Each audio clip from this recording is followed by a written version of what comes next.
Hey look, plant-based eggs, but made with canola oil. A dairy-free smoothie, but with natural flavors. Meatless hot dogs, but made with soy protein. So what do you do if you want plant-based meat and you want to avoid the GMO soy protein, the inflammatory oils, and the natural flavors? I finally found a clean option for you, Abbott's Butcher. This is how you do plant-based meat. This is the chopped chicken. Look at the ingredients. Do you see soy protein? No. It's made with top quality pea protein. The oil, best-in-class anti-inflammatory extra virgin olive oil and beautiful seasonings. And check out the chorizo. Clean as a whistle with one of my favorite ingredients, smoked paprika. They also make plant-based ground beef. My friends, this is how you do plant-based meat correct. This is why you should eat more butter. For decades, butter has been vilified, but butter is a health food. This is a true superfood. Butter contains fat-soluble vitamins, things like vitamin D, vitamin E, vitamin A, vitamin K2, which has been associated with lower rates of cardiovascular disease. Butter also contains healthy fats like stearic acid, an 18-carbon saturated fatty acid, which is associated with weight loss, satiety, and improved mitochondrial function. Butter is also a good source of butyrate or butyric acid. That's part of where the name comes from for butter. And that compound has been associated with dampening inflammation in the gut and even used to treat people with inflammatory bowel diseases like Crohn's disease. Including butter in your diet will definitely improve your health, contrary to what you've been told for the last 70 years.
Discriminate. Sometimes the happiest people are the saddest. Tonight, a Kansas mother Humbler that she was, and that's where we seeing somebody 3 to 4 times a week. So best friend Kate's graduation are creating a foundation. hug somebody, be kind.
Yeah, got a new show for y'all. Man, we got a damn good show for y'all today. I used to be scared of dogs.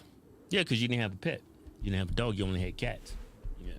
Everybody's scared of what they're not familiar with. That's why we're so terrified of dogs. Yeah. Now I got a dog, got a couple dogs, got a pit. In fact, you got a pet. You actually got a dog that looks like a skunk. It's got a white stripe down his back. I forget what they call it. It's called I don't know what it is. Looks like a damn skunk. Yeah, but anyway, this woman's out walking her dog, and I guess a lot of people are scared of pit bulls because you hear about stuff in the news, and there's been some some horrible events Yeah, involving those dogs, but it doesn't you mean got to be a pit bulls. You got to be smart around those. They soak up their environment. If you're out there doing a bunch of crazy shit, that dog's gonna do it. Yeah, if you buying a pit bull for Mike Vick, something's gonna be wrong with that dog. Yeah. I wouldn't buy a dog. Or you mean, or you buying a pit bull on OfferUp or something? You meet them in the parking lot. That dog, something's gonna be wrong with that dog. Anyway, if you buy a pet, you better go to the damn pet store. Yeah. So this white woman's walking a dog. Not that her being white has anything to That do has with totally nothing to do with it. Yeah, it. that was like kind of racist what I just did. Yeah. So it's just a woman walking a dog, and somebody else has a pit bull, and this woman. Now, I think that dog belongs to a black person, and I think she's in a black neighborhood. You can be able to see from this video. You can see a couple of niggas walking down the street. Man, check out the video.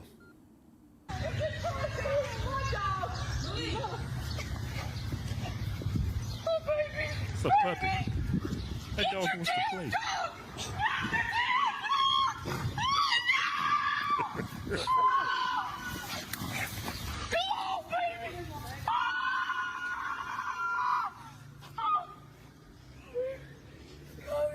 What is wrong with you?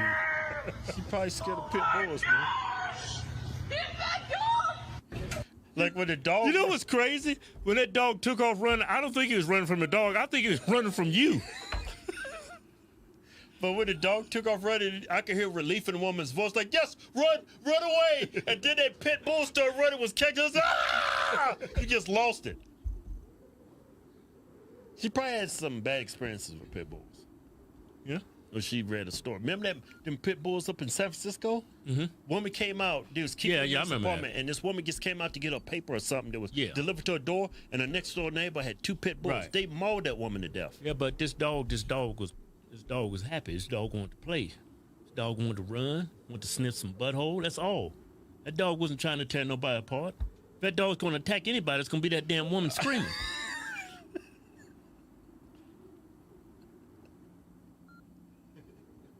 Let's look at it one more time.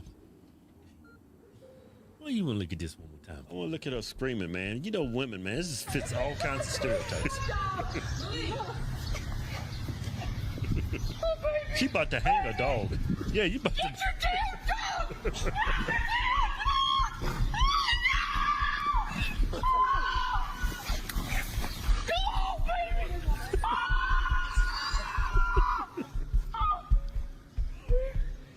All that damn screaming. What is all that damn screaming gonna do? That's what I don't understand about women. Y'all do all that damn screaming like it's gonna.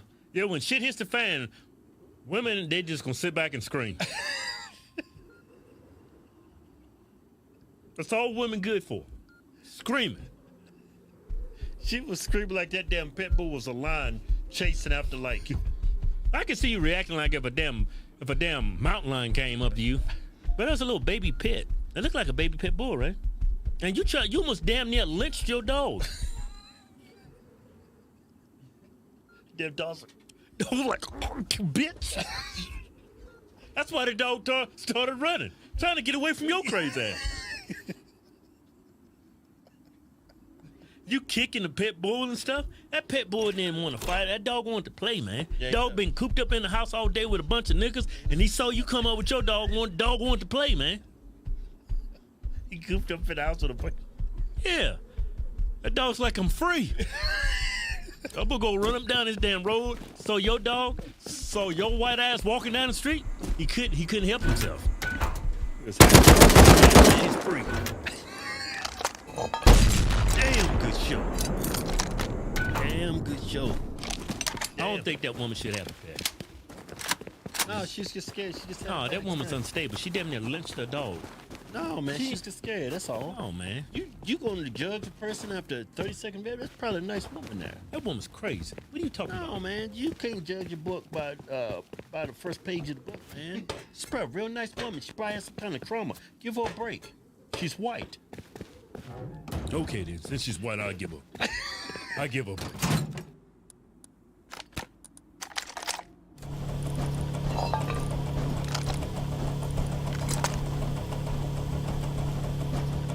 I know Marab was getting involved there as well, but could you take anything out of that interaction or not really? Nothing really. You know, it was the first time I was really face to face with Aljo. I've had confrontation with him and had, like, with our clothes on. But you know, seeing he's jacked. That dude's jacked. But he's not big. He's not big. You know, he fights his chin up a little bit. I was just letting him know. You know, I gotta tuck that chin a little bit, or I'm gonna find it. Obviously, it's going to be built as this grappler versus striker matchup, but even in this fight we saw that, you know, his striking is pretty unorthodox. He kind of moves, he bends over a lot. When you look at his style versus your style, how do you see the fight playing out, and where do you think you find success? You know, the way I beat Aljo is focused, 25 minutes, disciplined, you know, straight punches, and you know, I don't want to give away too much, but you know, Aljo is beatable. He's very beatable. I thought he lost tonight. Very excited for this. And last one from me. When can we expect it? I think he said September in there. The sooner the better. You know, we'll see. We'll see what the UFC says. I'm sure they're getting something figured out here very soon. Yeah, Sean. Obviously, it was a competitive fight in there. Do you know which rounds exactly you felt that Henry was winning, or is it kind of hard to keep track? It's hard to keep track. I'd hate to be a judge. You know, if you're not writing it down, I'd fucking forget. But I do remember kind of thinking, you know, Henry was up. Yeah, and obviously when you do end up fighting him, like, he seems like he's, you know, had some close fights, Jan, all that stuff. So it's not this kind of coin toss when it goes down to the wire. Do what Marlon Moraes did, put his lights out. That's how you get the job done. And you've been kind of fantasizing about this day that you fight for a title and become world champion since very early on. It's here. It's very soon. Just how motivating, exciting is that for you? Yeah, you know, the Sugar era is about to start. It starts with Aljo. Very excited. Been, you know, I'm not running low on motivation. Thank you. Sean, over here. So congratulations, thank you. What were you about to say? No, I wasn't gonna say. I was gonna ask, are you willing to fight like here or in New York if they do an MSG card? Yeah, absolutely. And like, how long would you be willing to wait? Because like, sometimes people complain Aljo likes to take time in between fights. I don't think he's got a choice. He doesn't have a choice. He's gonna fight sooner than later. And then you kind of got into the styles, but are you at all concerned with the wrestling, especially him being able to keep up with Triple C tonight? Yeah, everyone's style is different. Styles make matchups, I do believe. I'm going to be very hard to get a hold of, and it's going to be a very interesting fight. I'm excited for it. Thanks, guys.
But I'm on that box.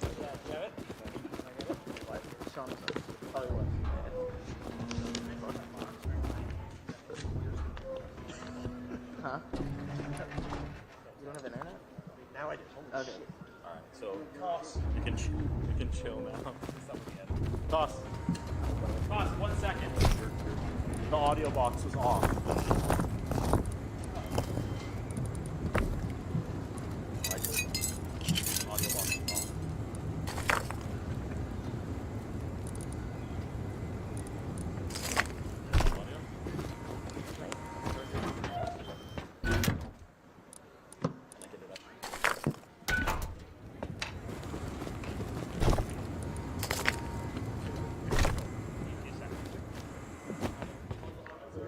one.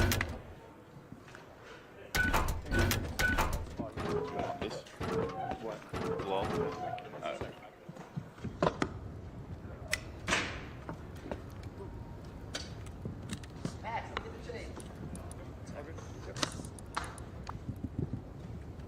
Second bell. Let's change that a chord here. Do you have audio?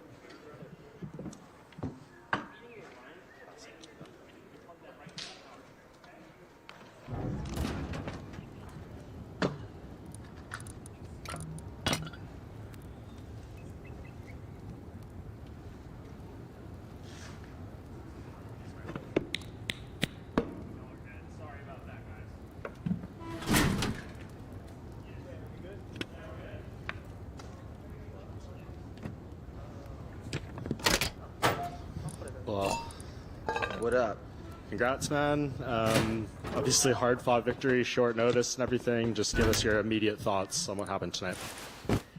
My immediate thoughts were, I told you guys, I'm the best welterweight in the world, and to go out there and beat a guy like Gilbert Burns, 3 weeks notice, coming off Ramadan. You guys have no idea what we went through to get to here, but I love my team, love my crew, and I know with our faith in ourselves and our faith in God, we get through anything. So tell us about what you went through, because there's a lot of the Twitter investigative journalists looking at you stepping off the scale and walking into the arena tonight, maybe a limp. Did you come into this fight injured? Yeah, I mean, you go into every fight a little bit injured, especially a 3-week notice fight. You're like wanting to rush into stuff, and you get right into hard training, and then you go through a couple things. But like I said, there's nothing that was going to stop me from walking to this cage tonight. There was nothing that was going to stop me from not doing it, because this was my chance. This was my moment to prove to the world and show the world what I'm capable of doing. And to do that, I know that there was no pulling out. There was nothing like, oh man, you know what, never mind. It was like, once I made the decision, we had to go through with it, and thank God we got through it. So looking ahead, who do you think you are going to be fighting for the welterweight title? Will it be Leon Edwards or Colby Covington? Both of them can get it. I cannot wait, man. I'm just glad that the boss, the man, Dana White, shout out to Dana for saying it and giving me the opportunity to fight for my shot. And now I earned my shot. I took my shot. There's no denying me now. All I needed to hear was there's nothing next but the title shot. So, whew, can't wait. Perfect world. When do you make this happen? Perfect world, we're fighting in October in Abu Dhabi. That's the perfect world. But I know both those guys. My brother! See, you got the champ right there. That's when you got a champ saying you deserve the title shot, that says a lot about you. Shout out to Jamal Hill. But yeah, perfect world's fighting in Abu Dhabi. That would be amazing. You know there ain't gonna be no booing out there. To fight over there in front of my people would be great, but wherever it goes, man, we can fight in enemy territory and friendly territory and no territory. Just give me a cage and some gloves and I'm ready to throw down. Are you trying to bounce out of New Jersey as quickly as possible tonight, or what? Bill, I got the jersey on now. I'm trying to be Team New Jersey, but I'm trying to be nice to these guys. I came in here, wanted to be a co-main event. I took a picture of Frankie Edgar, and nobody appreciates me, man. Back here. Congratulations on the win and making every New Jersey resident rethink their life decisions and living here. So congratulations. So obviously Leon Edwards has a championship, but Colby Covington, he talks a lot. He knows how to sell a fight.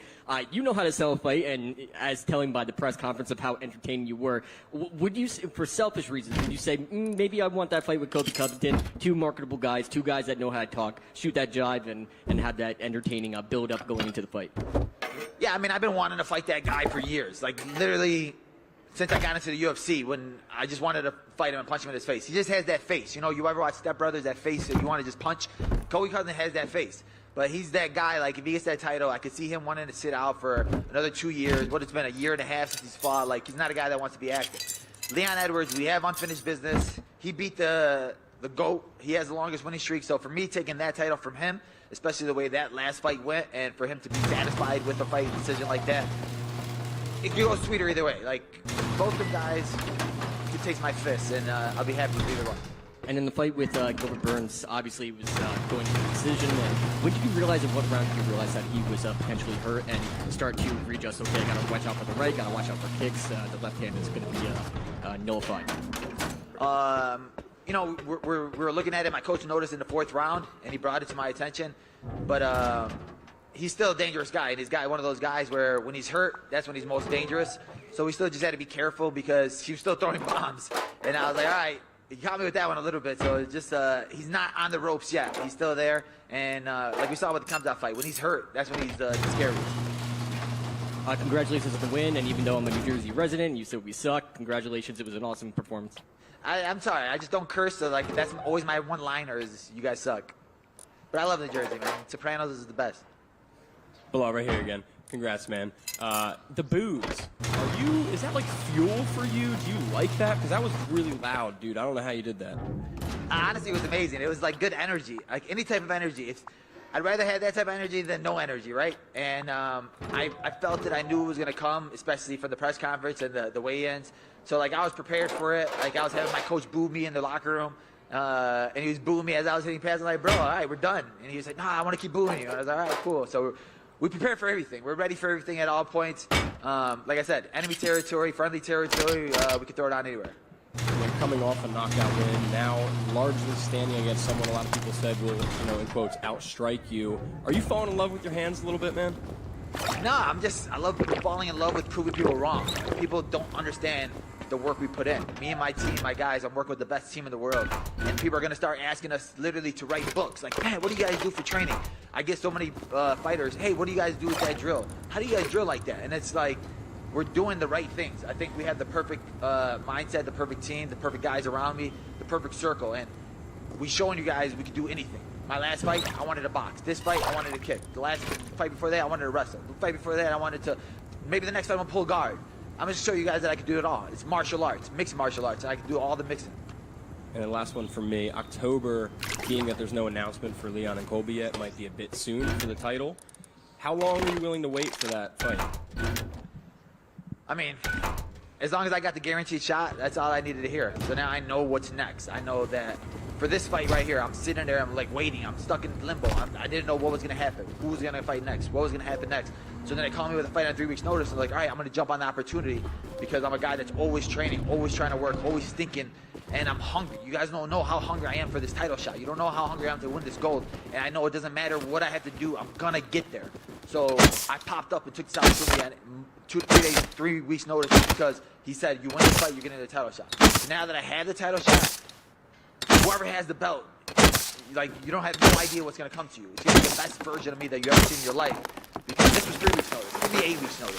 Give me 12 weeks' notice. So it's going to be harder for them guys. So if I'm them, I want to fight right away and then, get a quick turnaround right away so they don't have to deal with the best version. Quick version over here on your far left. Far left. Keep looking left. Hi. Oh. Quick question for you about the output from Gilbert. It seemed a little slow in the early rounds, and obviously he got hurt and it, didn't pick up. But were you at all surprised that he wasn't throwing a whole lot more than he was? No, I think my team did a good job of reading what we wanted to do. We wanted to attack the body hard with the left kick. When people go in there and they feel my left kick, it hurts, and they don't want to throw up. But I caught him a couple times with a really big overhand, and I caught him with the body kick. And I think that me switching stances, it made him overthink the process. And when I have you overthinking, you don't want to throw because he's wondering, oh, you switch to this stance, you switch to that stance. He's a guy that usually plants his feet and he wants to throw off of planting his feet. And if I'm always moving over, always messing with his mind, trying to make him faint and stuff like that, he can't plant his feet, he can't throw. So I think that played a big part. Bilal, another Ramadan, another win. There's something to it. Maybe the fasting. You're saying you're hungry, but I'm sure you're also literally hungry at times during this. Is there something like mentally you could speak about, the type of focus that you go through during this period of the year? Yeah, I think that, more than fasting, more than not eating, it's like a deep cleansing of your spirit and of your soul. And I think that I'm like my purest form right after Ramadan because that's when I've gotten closest to God. That's when me trusting God's plan no matter what. And even with this fight, I took it on 3 weeks' notice, and it was like 1 weekend. I was like, man, I still got this much weight to cut. I got this injury. What the heck? Why would I take this fight? I should have pulled out. I should have did this. But it's like, God put me here for a reason. God made this happen for a reason. God's timing is the best timing. So no matter what happens, just trust Him. Thank you, guys.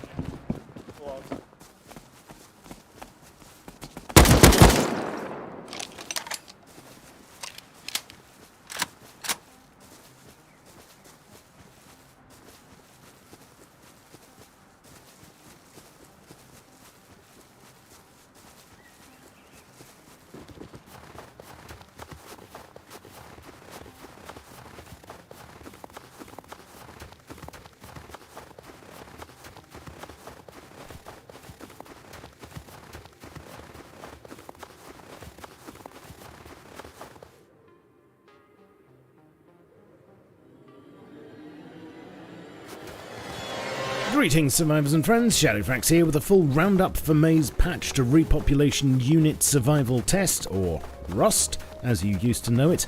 Of course, it could have stood for all sorts of things, and you lot came up with some great alternatives that I'll read out a bit later, along with another round of psychoanalysis via some more Rust metrics. But first, May the 4th was with us yesterday, and with it arrived the RUST update, adding an all-new monument to reduce the build space further, in return for a whole silo full of loot, some extra insights into the lore, and just like quadruple ply quilted bog roll, a more satisfying way to wipe. For a more detailed look at the monument, please see my vid from last week. It's not much has changed, but in short, a big hatch at the surface, when opened, will lead you down into the radioactive silo containing a huge ICBM and a lot more besides. Just remember that unless you have a man on the outside, you can't come back this way, so come prepared. It's a fairly linear monument, technically just one long corridor with rooms off to the side until you get to the end, but those rooms are full of loot and are guarded by a new flavour of night vision scientists who take great exception to disturbing their experiments and will try to kill you instantly in the name of science. They really should have better security on the way in if they're that bothered. These chaps have more health than normal scientists, along with better gear and loot, but they are more affected by flashbangs thanks to the night vision. And as of this patch, flashbangs now work on all scientists, except peacekeepers and guards. As previously mentioned, the main purpose of this monument involves the whole wipe mechanic thing, and here's with a countdown. And I'm rather disappointed that it doesn't say "then is whip" or something similar. When it reaches 0, it keeps going. But assuming you wipe the server on time, which is something you currently have to do manually, then the needle returns to the start of the song, and we all sing. Server owners can set their own wipe schedules for the time to run off, or even a specific Unix timestamp, and you'll find a link to the instructions in the description of this vid. Although there are no actual pyrotechnics involved at the end of a wipe, yet, and everything concludes with a whimper rather than a bang, that's not to say it never will. Big Bang cinematic drum is being worked on that I believe will be an in-game thing. Not sure at the moment. I guess that's subject to change. As the timer enters its final 24 hours though, NPC activity on the server will ramp up, I guess because they all want to be close to the blast for science. And so all 3 people left on the server at this point to witness the number of Bradleys starting to patrol the road and trail network and be treated to flybys from F-15s. Although, don't look at them too close up, will you? They're more like Spud Gun than Top Gun. This is a work in progress feature, and future events will also include infantry patrols, bombing runs, and more mutant chicken attacks, hopefully. But watch this space and I'll tell you when I find out. Now, I love what the team have done here, and this is all fabulous for the lore, of course, but a part of me thinks that the wind down isn't going to be properly enjoyed by the majority. If I was in charge of Rust, and you should be very glad that I'm not, then I'd be tempted to put the Bradley and bombing run shenanigans, etc. at the beginning of a wipe instead, where they'd be more the initial challenge of trying to get a foothold on the island, rather than the later challenge of just trying to stay awake. But why not let me know what you think in the comments below. Oh, and I'd also like to see a mechanic whereby we could survive the wipe with whatever loot we have in our inventory by hiding in a fridge just before the timer runs out. In other news, Thompsons and MP5s have been buffed as far as their accuracy is concerned, with a higher chance to land center hits during extended automatic fire, and Thompsons being more predictable months. The first new building skin is in the store now, and as I showcased last week, this adds an Adobe option for Stone Tier. It was interesting to see what your expectations and hopes were for the price point, and I can see now that in the UK it costs £10.39, which equates to about $13 US money. It is rather good though, and a lot of work's gone into it, but let me know what you think. And as mentioned last week, there are more skin sets on the way, including Legacy Wood, Brick, Shipping Container, and Brutalist. There are new world models for ammo because it's just not safe to store bullets in bags, and recyclers are now animated when they're doing their thing. Oh, and you can now admire the RF transmitter. Ooh, yes. A reminder that skins can no longer be disabled as of this patch, so if someone wants to dress like they had a fight with a charity shop and lost, then you have to see it. And any skins with perceived visual benefits can no longer be negated by the beholder. This, of course, swings both ways, and I'm not involving myself with it apart from being the messenger, of course. Viewing CCTV in Rust Plus got nerfed somewhat. You can't watch static cameras from it now, such as on oil rigs. You won't see players or name tags from as far away through cameras, about 30 meters instead of 100 now, and you'll only be able to view cameras from it when not connected to the server. Additionally, crate and explosion map markers will There's full explanation about this and the associated cards for server owners on the dev blog. And green military crates have been removed from power lines. Another round of Twitch rivals and drops are coming up on May the 16th, and several official hardcore servers are being retired due to low player activity, with improvements being considered for both hard and softcore game modes in the coming months. Apart from this, there were a load of other tweaks and fixes that you'll find the details of on the dev blog. Also worth noting on the dev blog this month is another round of gameplay analytics, now 1 month in, with pie charts showing damage per gun, top player trades, how AKs are born, and the top loot sources. Also, the total eye-watering amount of items across just 50 Facepunch servers. Hopefully all this info will enable the team to identify where you're having a bit too much fun and adjust things accordingly in the coming months. Now, you chaps had some great ideas about what Rust should actually stand for last week, and to pick a few that amused me: repetitively under stress but thriving, repeat until sanity tested, raid until CTC, really unstable server technology, reeing until sore throat, rock usage secures treasure, rambunctious unsupervised stranded traitors, random unhinged salty teenagers, really unfun, see you tomorrow, remarkably unplayable since 2018, I think that's one of my favourites, although Legacy was a lot earlier than that, and are you subscribed to Shadowfrax? Well, are you? Why not now while you're thinking about it? And leave me a like, please, if you enjoyed this vid. Don't forget, you can catch me in other places such as Twitch and various socials. All the links are below, and thank you once more to all my amazing supporters. I shall catch you all very soon, but in the meantime, you know the drill. Keep calm and stay rusty. Cheerio.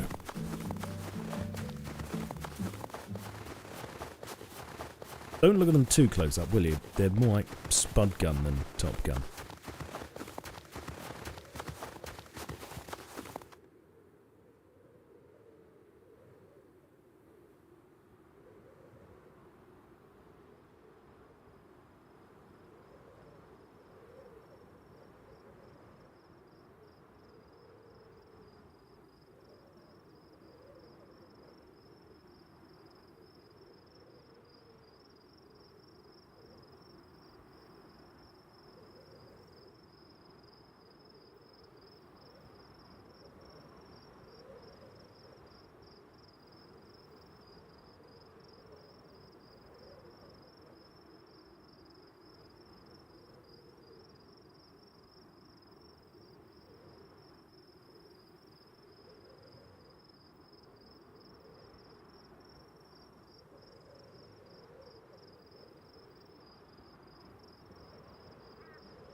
on hard floors and carpets with no issues. I've always been impressed with Eufy's pickup mechanics, and the G40 Plus was no exception. One big pro for the Eufy G40 Plus is the way that it navigates around your house, because unlike cheaper Eufys and cheaper robot vacuums in general, it makes a map of your house and navigates in a systematic row-by-row way, mostly using a gyroscope and a floor tracking mechanism. This method of navigation is considered a middle-tier option for robot vacuums. It's much more efficient than cheaper random navigation robots, which bounce around more or less randomly and do not create maps, but not quite as accurate as robots that map with lasers or cameras. But it's pretty close to those for a lot less money. In our tests, I found it to be really good at navigation. Its coverage was near 100% and it was very efficient. In my home tests, it created a map on the first try and cleaned my 400 square foot floor plan in about 60 minutes, which is as good or better than most LiDAR or VSLAM robots. It made good decisions in tight spaces, though I would still recommend picking up as much clutter as possible before its run to make sure that it doesn't get unnecessarily stuck. The auto empty bin is another pro. These self-empty systems have become super popular lately. This is where when the robot returns to its base to recharge, it automatically empties the contents of its dustbin into a disposable bag. It comes with two 3.2 liter disposable bags, which Eufy says will hold 60 days worth of debris. It returned to its base and emptied its bin automatically automatically with no issues in our tests, and there were no clogs in the emptying process. But if you have a lot of pet hair in your home, you may need to run it more times a week to prevent clogs and or set the emptying frequency higher in the app. Speaking of the app, as I said, it creates a map. You also have control over the power levels, including a boost mode where it increases the suction power for carpets automatically, which I highly recommend. You can also set a repeating schedule with desired power settings and a number of other standard app features. Another pro is that it's really short. It's only about 2.85 inches tall, where the average is about 3.36. This means it can vacuum under many more types of furniture than its competitors. The final pros I'll mention are the price and the customer reviews. It's one of the cheapest auto-empty robot vacuums for the price, and so far the reviews are pretty favorable. There was one spec that wasn't really a pro or a con. Its dust bin capacity was exactly the average size at 420 milliliters. Moving on to the negative stuff, its battery life was slightly below average at 100 minutes on low power, but it does have a feature called recharge and resume, which is where if it does run out of battery, it returns to its base to recharge, and then after it's charged back up, it resumes cleaning at the same place on the map that it left off, so it's not that big of a deal. Its carpet deep cleaning ability was also a touch below average. This is where we embed sand into medium pile carpets and weigh the bin before and after. It was about the same as other Eufys like the 11S or 30C, but about 15% lower than many of its competitors. Not that big of a deal, and it was great with surface debris on carpets and really good with hard floors, but still worth noting. Another con is that the G40's brush got really tangled with human and pet hair in our tests, but this is normal and just means that you should perform regular maintenance. Another con is that the G40 does not have advanced app features like no-go lines, which is where you draw barriers in the app to keep the robot from going places that you don't want it to go. It's one of the few limitations of this cheaper type of smart mapping, but as I said, if you have a fairly clutter-free house or can pick up things it's likely to get stuck on beforehand, you should be fine. In general, I was really impressed with the G40 Plus. It's a good budget auto-empty robot vacuum with a ton of power, great performance, great pickup ability on hard floors and carpets, and surprisingly good navigation and features for the price. Links in the description, and be sure to subscribe to Vacuum Wars before you leave. Thanks for watching.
So this is working.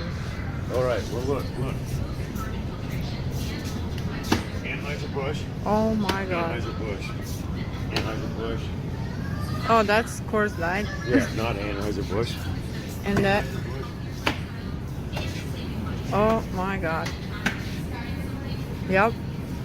Well, here it is. So this is working. All right, well, look. Yeah. Got new Oh, you can't do that no more. Yeah, you can. You can't. You can whoop your kids. You can't do that. That's called assault now. No, it's not. That's discipline. Stay out. What are you talking about? What manager? What store manager? We need to get our stuff. Is this the express lane? No, there's no express line. I need to get my stuff. No, leave. You're banned from the store. You want to leave. Why am I banned? Because it is what he's doing, and you're not doing anything about it. What can I do? If I hit my kid, what's gonna happen? I'm gonna go to jail. You don't come right? in. This is called jail. You're letting him do this. I'm gonna go to jail. I can't do that. I'm never gonna hit my kid. I need to get my stuff. You're not getting anything. No, shut the fuck up! I can't get my stuff. No, leave. You're not gonna go to another store. Too long. That black kid. Don't come back. I was told. This ain't racism. Your black ass need to go. You better teach that kid some manners, cause once he start cussing you out, when he grow up, he gonna be this kid is cussing out strangers. How do you think that kid was? Kid about suppose around 5. Was that a girl or boy? Couldn't tell. That gender had that non-binary hairstyle. I don't know what it was. I think it's yeah, you got to go. You need to get that damn badass kid. Y'all can get the hell out of my store. You can tell the kid is just taking shit and just throwing it. And the mom is not saying anything. Yeah. I can't touch my kids. If I touch my kids, I go to jail. So you just gonna let your kid just commit crimes in front of you? No, you don't have to you don't have to do that. You just go to stop that. Yeah. You don't do that. Or you do this. You need to behave yourself. And then acting a fool. Give me a hand. Give me a hand. I'm over this. I ain't doing that. Give me a hand. Oh, mother! Do this shit again. That's all you gotta do. You ain't abusing your kid. You're disciplining your kid. My hand red as shit over here. It'll go away in about 2 hours. It's like it never happened.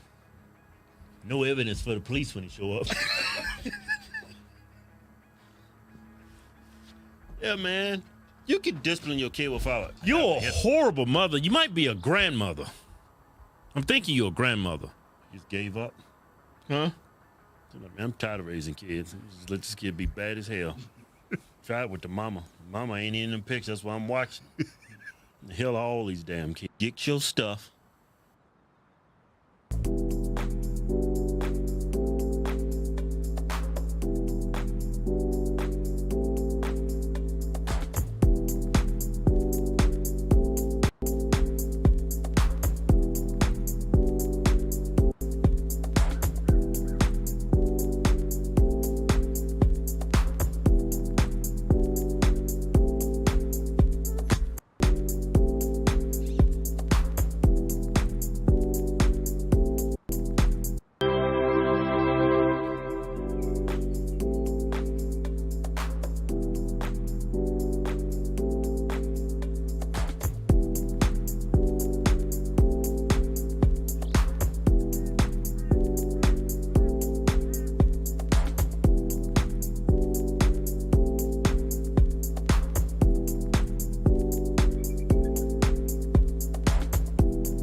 Meet the Eufy Clean RoboVac X8 Hybrid.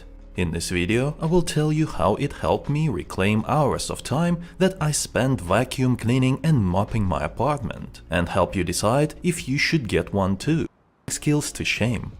I don't have any pets, but I myself am very hairy and probably shed more hair than an average dog. So maintaining a clean floor is a pain because I have to vacuum every other day. However, now I outsource this task to the RoboVac X8, saving me more than an hour worth of time per week. In terms of it means that it is 57% better at sucking up all the pet hair, which is very important for carpeted surfaces. Of course, the best part of owning the RoboVac X8 is that it does all the work for you. Every now and then you just have to pop out the dust box and empty it. 1 minute and the job is done. It is worth a mention that Eufy improved the dust compression, which increased the dust box utilization rate by 127% compared to the previous C30 model. This means that you will have to empty the dust box much less frequently. By the way, that right there was over 2 weeks worth of dust from cleaning my small apartment every other day. I'm very happy how rarely I have to empty the dust box. In terms of intelligent features, RoboVac X8 is packed full of them. It uses LiDAR laser to navigate around the house and builds a precise virtual map of the entire place to clean it more effectively. You can save up to 5 different maps, which is useful if you have multiple floors in your place. For example, I have the charging station on the lower floor, so when I need to clean the upper floor, I just pick up the RoboVac and place it there to do its job. It scans its surroundings using the LiDAR and automatically recognizes that I put it on a different floor. It automatically understands where it is and how to clean this space effectively. By the way, RoboVac will not clean your stairs, but it does recognize where they are to avoid any nasty falls. It uses sensors to do that, so it is a good idea to wipe them every now and then to keep things functioning the way they should. In the Eufy Home smartphone app, there is a plethora of various useful controls and features. My favorite ones are the virtual barriers and no-go zone, which are great tools that allow you to put up virtual walls around places you don't want RoboVac to go for whatever reason. You can also send it to clean a particular room or set of rooms, which is nice for flexibility. Even though RoboVac X8 is remotely controlled via the smartphone app, you can still use the buttons on top of it to give it simple commands like start cleaning or return to the charging dock. Voice control is also available through Alexa and Google Assistant. Other things worth mentioning is that RoboVac X8 has a good battery life of up to 2.5 hours and a washable filter, with a spare included in the box. Additionally, if you choose to go for the RoboVac X8 hybrid version, like the one I have here, you also get a mopping feature. Just fill up the water tank, attach the mopping pad, and watch the RoboVac give your floor a wet clean. However, choosing a hybrid model with the mopping feature comes with a trade-off. The water tank eats into the dust box space, so you will have a smaller dust box and have to empty it more often than on a regular RoboVac X8. What are my final thoughts on this device? I ended up liking the Eufy Clean RoboVac X8 Hybrid. Now I never have to waste time vacuuming my apartment ever again. Definitely recommend it. With this thing taking care of a tedious chore, you will have more time to rest, do what you love, or spend it with family and friends. Links to both RoboVac X8 and X8 Hybrid products are in the description below. Go check it out. It was I, Vadim, until... Without further ado, let's get to the review. I have Get Shifted supplements, whey protein, isolate, cookies, and cream flavor. Yay! So, shout outs to Shifted, Get Shifted for sending over their products and giving me the opportunity to review it on my channel. I really do appreciate it. So, without further ado, let's talk about it. So, let's go and talk about the price point. The price point on their website is $35. That is for 20 servings, and that is going to be coming in at a, $1.50 range per scoop, roughly, right? So that's the price point. I do not have a coupon code Pretty sure you could probably find one, maybe. I don't really know, to be honest. Let's go ahead and talk about the macros here. So you have 1 scoop, 100 calories, less than 1 fat, 2 carbs, 0.6 fiber, 0.5 sugar, 25 grams of protein, and then some calcium, iron, potassium, yada yada. Other ingredients is whey protein isolate, natural and artificial flavor. You know, it's kind of hard to impress me with the cookies and cream anymore because there's so many. But let's see what they did. Let's see how they did. Cheers. Yay.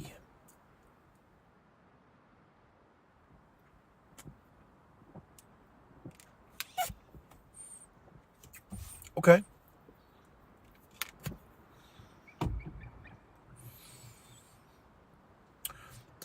It's not hard to drink. It's very easy to drink. It's very light on the taste. It's a light taste.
Heading home.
Hey everyone, welcome back to RoboMate TV. Today we're really excited to be reviewing the new Eufy X8 hybrid RoboVac. We've just got our hands on it, so it's very new to us.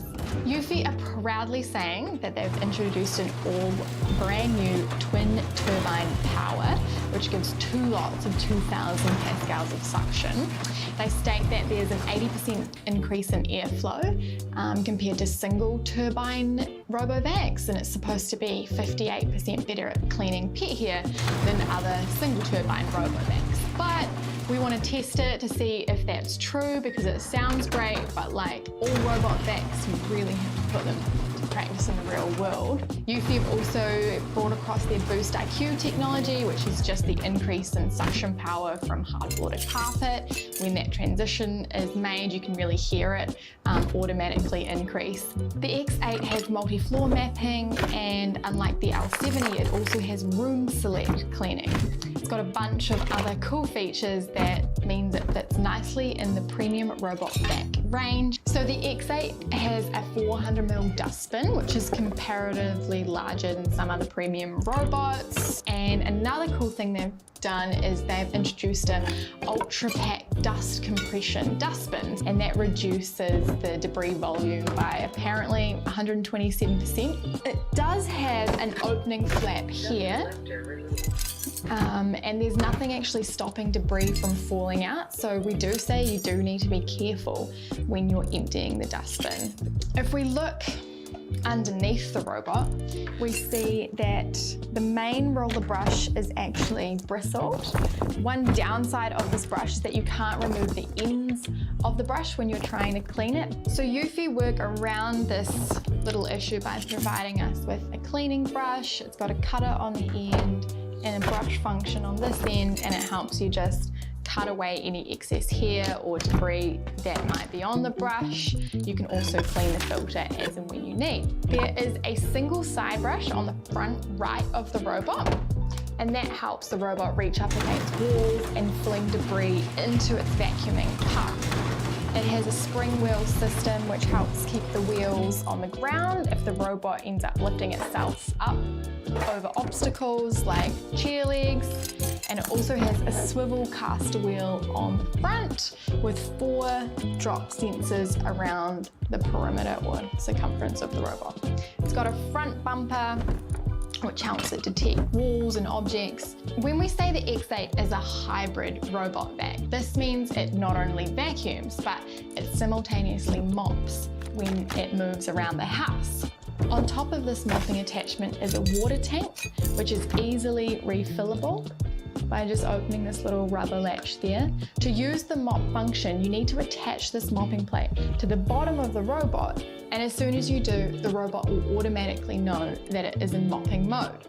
So it comes with this reusable mopping pad, which is great from an environmental perspective, but you may want to wash this every sort of few cleans. It frankly depends on how dirty your floors are, but that is something you'll have to know. So the X8 uses no mop zones, and these are just virtual barriers which you should place over carpets or rugs, or just places that shouldn't be mopped. So this means you won't have to manually stop the robot from going on those areas every time you want to mop. When you use these no mop zones, the robot will automatically switch between these areas depending on whether the mop is or isn't attached. Before getting into the testing part of this video, it's worth talking about navigation because we think it's one of the most important features for robotic vacuums. The turret shape on top of the X8 hybrid means that this robot uses LiDAR for navigation. LiDAR just stands for light detection and ranging. It has a spinning laser under this cap, which means the robot is constantly measuring distances between itself and objects around it. And LiDAR allows the robot to drive around your house basically in straight lines, and it just means that it's not going to miss any sections of your home. It always knows exactly where it is, and that's right down to the centimeter. And that means that the app can use cool features like no-go zones or room select functions. Also, if the robot runs out of charge mid-clean, it'll be able to come back to exactly where it ran out of charge and keep going once it has recharged. While the X8 primarily uses LiDAR for positional navigation, it's also backed up with secondary infrared sensors and bump sensors, and these all help build the vision of your home for this robot. Of course, it also has anti-cliff sensors underneath the robot, so it's not going to hurl itself off some stairs or drive off a ledge or anything like that. So we put this robot in our test room to see how it navigates. And as we expected, the X8 hybrid segmented the room methodically. It seemed to break the room up into little squares and complete each section quite neatly. It was gentle on walls and furniture. Again, a lot more gentle than some other robots we've seen. It also didn't get lost or stuck. Overall, it was very methodical and it was quite pleasant to watch it clean. It does have a 180-minute runtime. On a side note, I use this robot in my own flat, which is about 250 meters squared, and it didn't need to recharge, so it's got a pretty impressive battery performance. Overall, watching the grid lines on the app is actually really satisfying, and we thought that's one of the most impressive features of this robot. So obviously, to give it a fair review, we have to talk about some of the cons of the X8 hybrid. Number one, it doesn't have carpet detection technology. So if the mop attachment is on, it will go over carpet or rugs that you don't want it to go on. Of course, there's an easy fix, and that is using no mop zones in the app, or you just physically remove the mop attachment and then it will continue to go in vacuum only mode. Another thing we need to know is hair, long hair or pet hair. If you have a lot of that in your home, you've got a lot of long-haired people or long-haired pets, the hair can actually quite easily roll around that bristled main brush. So it's easy to remove, again with that cutting tool, but it's something that you don't want to let build up too much. That puts a lot of unnecessary pressure on the main brush and probably gives you a mediocre clean and might mean you need to change it more frequently than you would otherwise have to if you keep maintaining it and cutting hair away when you notice it building up. This robot also doesn't have obstacle avoidance technology, so it might get stuck on cords or tassels, long tassels in carpet. To be clear, it does use its bump sensors, so when it hits objects it knows to avoid them, but it doesn't have any tech that actively avoids objects. So in general, be careful of small charging cords or small cables, and we do say you may want to do some robot proofing before sending it out to clean, otherwise you could come back to some surprises. We think the mop is perfect for cleaning up fresh spills, but at the end of the day it's a static mop. So other mops might oscillate or vibrate. This one just kind of drags around, and that's fine for fresh spills, but if you're really wanting old stubborn stains, you might have to get down there and scrub it yourself. You also might want to keep cleaning the reusable mopping pad if you're doing a lot of cleaning with the mop.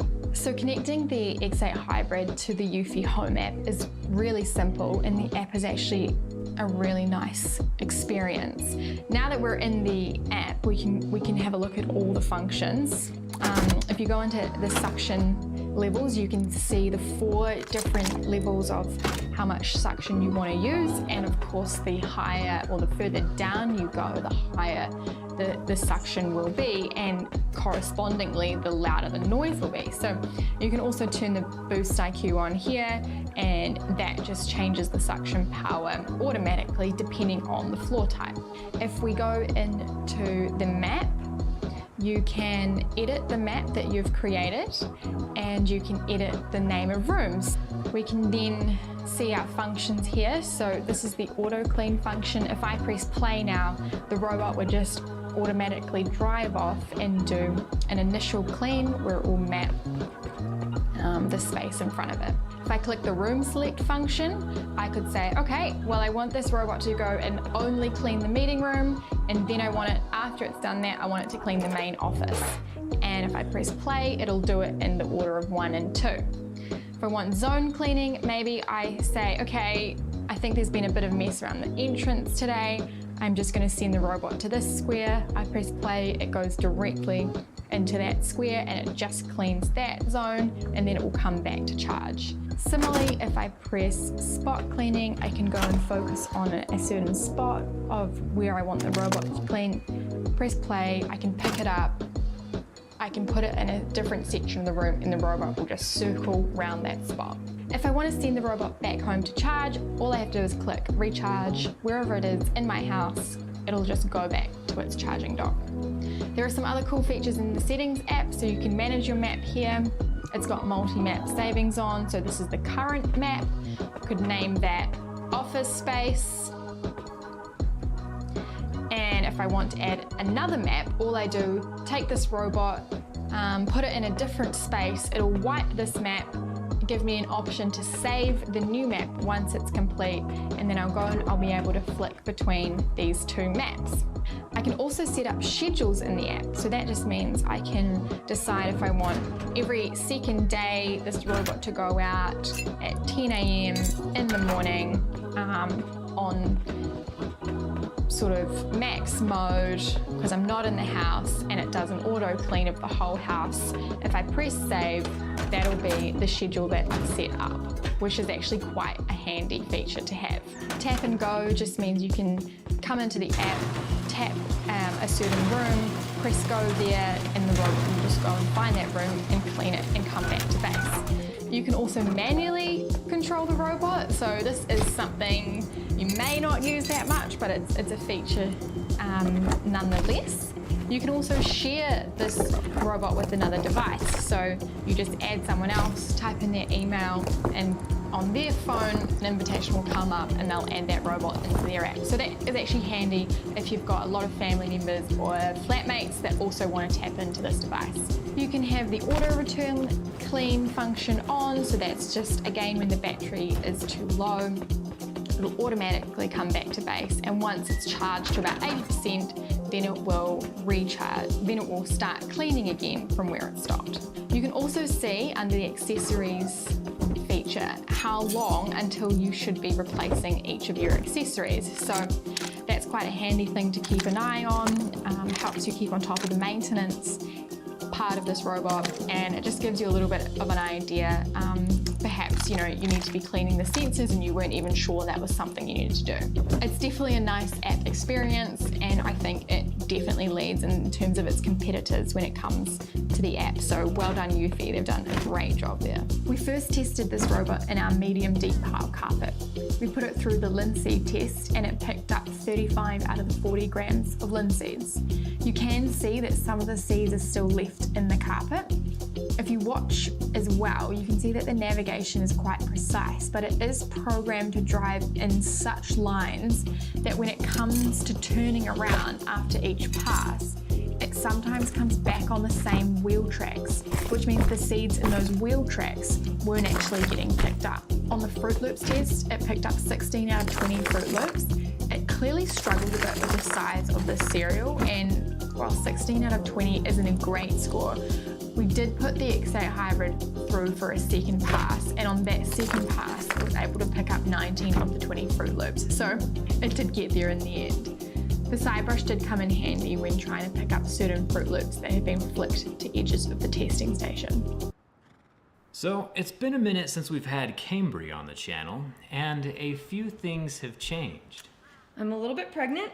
It's a boy, and we are very excited. My channel sponsor, Anchor, has sent over a little gift for us to help make cleaning up around the house a little easier. This is called the RoboVac X8. And today we're gonna see how well it works while it's in one piece, and then I'm gonna take it apart so we can see how it works from the inside. And hopefully put it back together so that we can actually use it. Huge thanks to Anchor for sponsoring this video. Let's get started.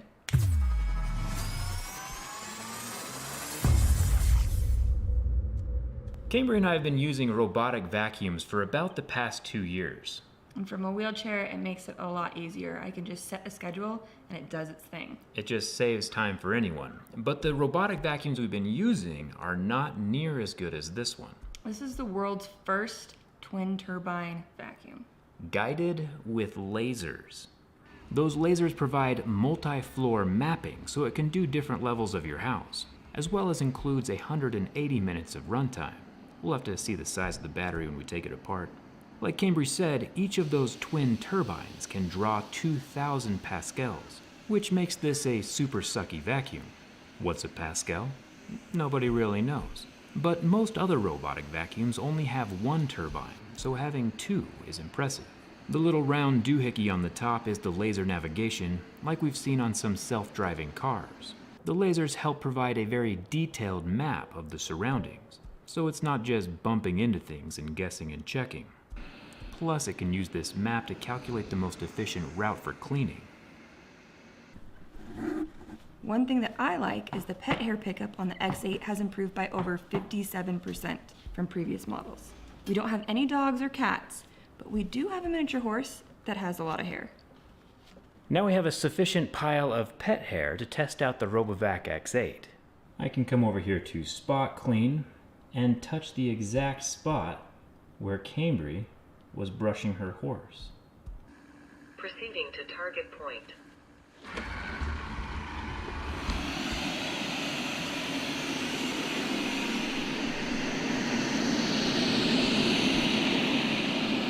And you can see already with just that one swipe, we have hair over here, no hair in the center, and hair over here. Doing a good job. So we know the RoboVac X8 can handle pet hair, but how well can it handle other messes? Before we take it apart, I think we should cut up some little pieces of paper Smash up some chips. And sprinkle some rice down on our hardwood floor. We don't have carpet in our house because pushing a wheelchair across carpet is extremely difficult. It's almost the same as if you were walking on the beach versus walking on concrete. There's a whole lot more resistance, and so we just have hard floors in our house. As you can see, the vacuum has already found the layout of my house using the laser on top as well as the front bumper. And instead of doing auto clean or room clean or spot clean like we did earlier, this time we're going to do zone clean, which means that we can take this zone, plop it on the spot we want cleaned, and hit go. Start zone cleaning.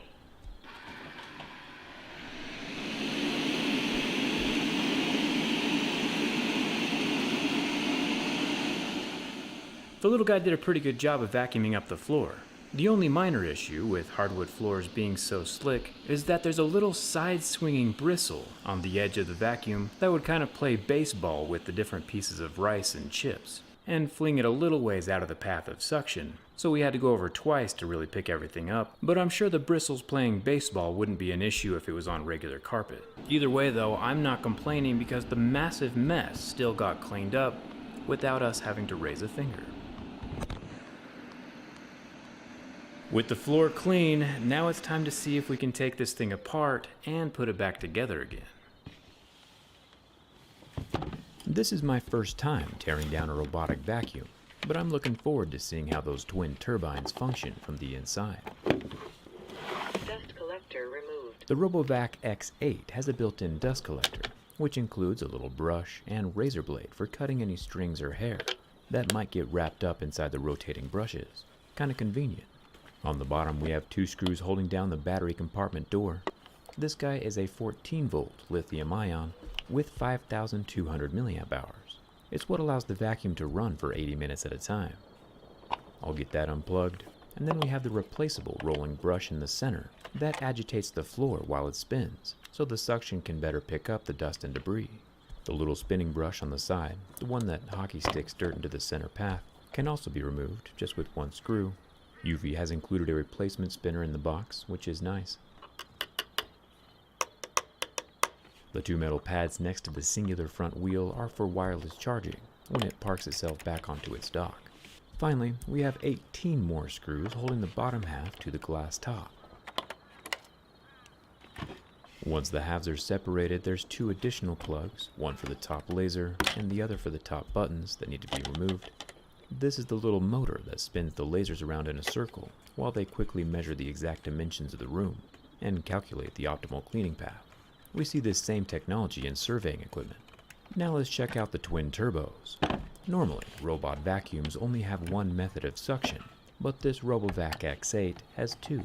By removing the 3 screws holding down the right turbo and unrouting the wires from the motherboard, we can get a look at the underside. This is what draws in air through the machine and out the side vents. It'll make more sense when it's in one piece.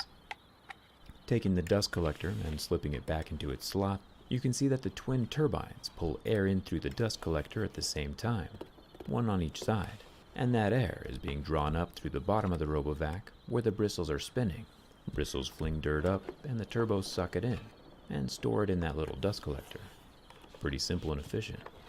There are additional motors to run each of the bottom drive wheels, as well as the front bumper. That'll help it navigate obstacles that are left in the room, like chairs, tables, or miniature horses. Not too shabby. I'm a fan of this new high-tech vacuuming technology. We'll be able to turn it on, run some errands, and come back to a freshly vacuumed floor. That is, of course, assuming it still functions when I put it all back together.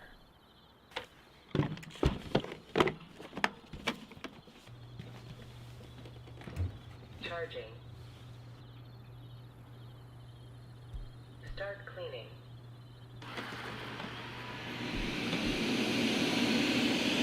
Looks like it's working. Did you have any doubts? A little bit, yeah. This one is currently working, all put back together and ready to be put to work. And it's ours, but if you want one of your own, there's a link in the description with a pre-order discount with free accessories and $100 off your own X8. Now obviously this X8 cannot climb stairs, clean a car, or vacuum a couch, but Eufy does have a vacuum that does those things. It's called the H30 HomeVac, a cordless handheld vacuum cleaner that's super lightweight. I'll leave a link down in the description for this guy as well. It'll be perfect for our car seat when that time comes. Which is coming pretty quick. If you have any questions, make sure to leave them down in the comments. Come hang out with us on Instagram and Twitter, and it's been a while, but do you remember what happens next? Thanks a ton for watching. We'll see you around.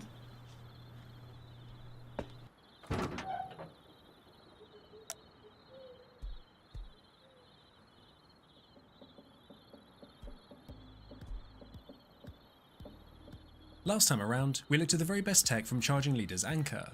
But today we'll be focusing on their smart home division Eufy, and more specifically, this hateful little creature is Bertie.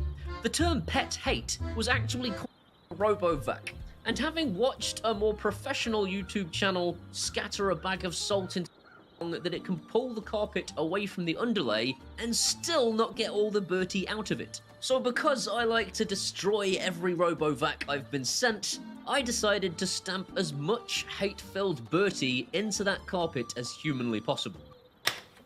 So I ran the vacuum another 3 times on full blast, and the results were actually astounding.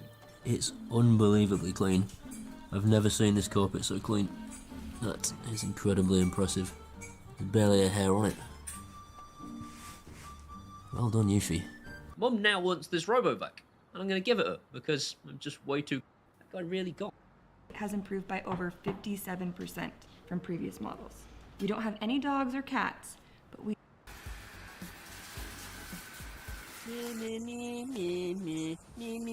Seriously, I have never seen a vacuum this powerful. About 600 billion times because they've been supporting me for ages. They're the best people in the world, and without them, this channel would not exist. If you want to be one of those incredible people, you can do that at either Patreon or buy me a one-off beer at PayPal, and either way, I will genuinely love you forever. These are my Facebooks and my Twitters and my Instagrams and my TikToks too. Come and hang out there and we can be best friends. See you next time. It's Easy Grin. All the haters gonna hate me because this episode was way too cartoony. Stupid idiot. I'm very calm, pleasant, and muscular. So let's see. That's actually a clever line. Pat, pat, pat. And she stood there. In this video, I'm going to take a look at the RoboVac X8 by Eufy, a robotic vacuum cleaner that promises top-level performance at a pretty reasonable price point, especially when compared with other robot vacuum cleaners on the market. Now, Eufy are sponsoring this video, so with that in mind, I'll be leaving my opinions out of this video and will instead focus on nothing but facts, but I will detail you with my exact experience of... Chris here with Eufy's RoboVac X8. It's similar to the X8 Hybrid, although this model here doesn't have the mopping feature, but it has a larger dustbin. It does have the same technology, so dual cyclone motors in this. So they're 2 twin turbine motors, both of them produce 2000 PA, and according to Eufy, the suction performance, the airflow that is it's going through, is now 80% better than, say, just a single motor. They do claim that it can lift up fine pet hair 57.6% better at that. It has their iPath laser navigation, so that is using real-time mapping. It's LiDAR that it has, this little tower at the top of the vacuum. And then the dustbin capacity, that's 600 milliliters, and it does have their ultra dust compression tech here, which Eufy claims means that you'll be able to fit in the same space there about 127% more dust because it's compressing it down. The runtime of this robot vacuum is 2.5 hours, and a full disclosure here that this is a sponsored video from me. And looking at what we get in the box with the RoboVac X8, there is some paperwork here that's located in this little box at the top, and that just goes over the use of it, warranty, quick start guide. It's all in here, so there's quite a bit there. Owner's manual, and there's the limited warranty. Then our vacuum and the charging dock. So that charging dock, the charge time of the vacuum is 4 to 5 hours. And you'll see that we do have our power supply here. So that's an EU one, of course, because I'm in Europe. And we do get a spare additional side brush. And then this right here is to organize the wires there. So it's a cable tie. And they do include a spare washable filter, which is great. Charging dock has the 2 contacts right there that it connects up to charge. We've got a status LED at the top, and this is infrared that it uses to get up close to that charging dock. Now they do have a little bit of cable management on the underside, which is really good. So it plugs in right here to charge it for the power, but you can wrap the cable around that and have the lead go out either this side or this side, which is quite convenient. Up the top here we have a blue and red stripe. I like the color of this, black, and then this carbon fiber style look to it. Of course, it doesn't have carbon fiber in it. And we've got 3 buttons here at the top. We've got a spot clean button, the power on and off, and that's also to auto clean if you hit that, and return to charge button to go back to the dock. We have a wireless status indicator right here, and then this little tower at the top that's got the laser in it that spins around. So it's LiDAR navigation. Now they call it their iPath laser navigation. So that is real-time map building that it does, and it's a systematic path that it follows to clean, just like other LiDAR vacuums. So if the vacuum didn't have this, it would be the old style ones that just ping pong off everything and they just take forever to clean. But no, that's got intelligent planning and the laser navigation with the maps and everything that I'll show you later on with the app. The underside of the vacuum, very similar to just about any other robot vacuum, but we do have a floating rolling brush here. That means it's suspended, moves up and down to adjust to different levels. Much better than a fixed roller. So if this was a fixed brush, they don't tend to adapt as well to the different heights in carpet, for example. To clean this brush, very easy. It simply just lifts out here, and then you can pull out the whole brush for easy cleaning. They've got the tool as well for it that you can use to remove any hair that will eventually end up getting stuck around that brush. So the maximum output of this, because it's got the twin motor, it is 2000 PA each of those motors, and we do have a side sweeping brush here, which is typical, so that's going to help pull in things to the main brush. 2 contact points and a 360-degree wheel, which you can remove, and then the sensors up the top there to detect, for example, any falls. So if it comes up to the end of to the stairwell, at the top of the stairwell, should I say, it won't end up falling down it because it's going to detect that drop. Side sensor here, so that's to detect where walls are, so it can get up nice and close with that brush to then sweep things into the middle. We've got 1 of 2 exit exhaust fans here for those dual motors. So it is the dual cyclone technology it's using, so that's that 2000 PA times 2, which they claim Eufy means that it can move 80% more air compared to just a single motor, and that it can also pick up here about 57.6% better than other vacuums with just the single motors. For example, like PET here. You can see that infrared sensor there that it uses for docking, and this is a sensor and it's got rubber on the front. So if it does bump into anything, it presses in and it detects that. On the left, the other air exhaust vent. So a dustbin is very easy to remove. It has a 600 milliliter capacity. Just slides out, and we do have the main brush cleaning tool located there, which means it's hidden away. Now they claim because of their Ultra Pack dust compression that this dust box has a utilization rate that has increased to 127% because it's compacting that dust in there. Now to open it, you simply pull it in half like so. You can easily empty that out, and this is where we can gain access to our washable filters. They are very easy to remove. Then the application, so this is called Eufy Home. Once you do set it up, you have to, of course, add the vacuum. Not hard to do, and it does need to pair up to your Wi-Fi network. Once you go into it, you'll see the current status of it. So at the moment, it is charging. The last clean stats are right there, so I did a bit of a spot clean. So that line is where the vacuum has been, so you know exactly where it's going. You can see how it's mapped out everything with their AI Map 2.0 technology that they call it. So we do have multi-zones here that you can do a zone clean. You can set how many times you want it to do that. You're also able to do a targeted spot clean. So for example, I want it to clean over in this area of the house. Set that up, and again, you can put how many times you want it to do that. Room cleans or auto, which is just going to go around and do everything. Now with those maps, you can save up to 5 maps, which is excellent. A lot of other brands, you can actually only save 3 maps, but this is 5, so very handy for people that have big houses, lots of stories. And you're able to set up virtual boundaries, no-go zones too with that, which is excellent. And you'll see that here we're able to adjust to, with the vacuum, the suction level there that you've got. So the maximum, the top setting is that 2000 PA, 2 times of course, because it's both of those motors there that it has, twin cyclone cleaning.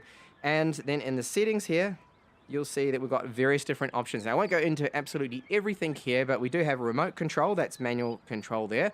The management schedules, that's very easy to set up. So a lot of people would probably be using this. Imagine that you want it to clean every day at 10 o'clock in the morning when no one is home. You can select what days you want it to repeat, and even the power mode. Hello everyone, this is Just a Dad. Today I'll be doing an unboxing on this Iffy RoboVac L35 Hybrid Plus. So they just released this. I'm pretty excited about it. This will be the unboxing and setup. I'll also use it for a while and let you know how it does.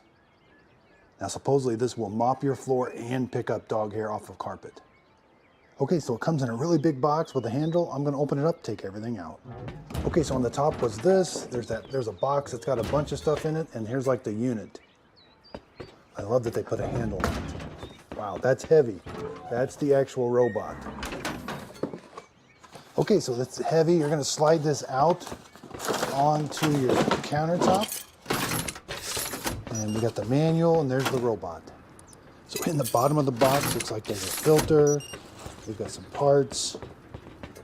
Okay, so the robot looks really cool. If you like bright, shiny things, that looks really cool.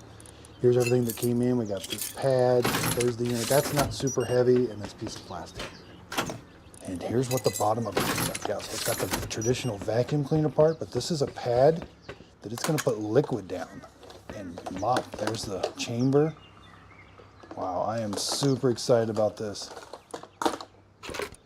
Okay, so there's these pads. Let's take these out between the, they say remove. They're in way of the bumper. Okay, so we got to open this up. We got some stuff in here. We got some cables, which the manual doesn't really talk about. Okay, so one of those was the power cord, and you're going to plug it in.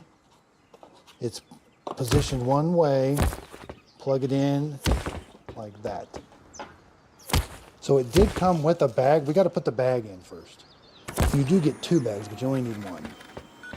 Okay, so these bags are like squares, and it's got the opening here, but you want to kind of make it into a little square. You see, here's where that opening is going to go. Here's what it looks like. You're going to slide this down in there. So the end that this is a pull tab. Whenever you're ready to remove the bag, you're going to pull that. That's going to close it off. So this has to go at the top, so you'll put it in like that. And there's a little groove for that cardboard to slide into.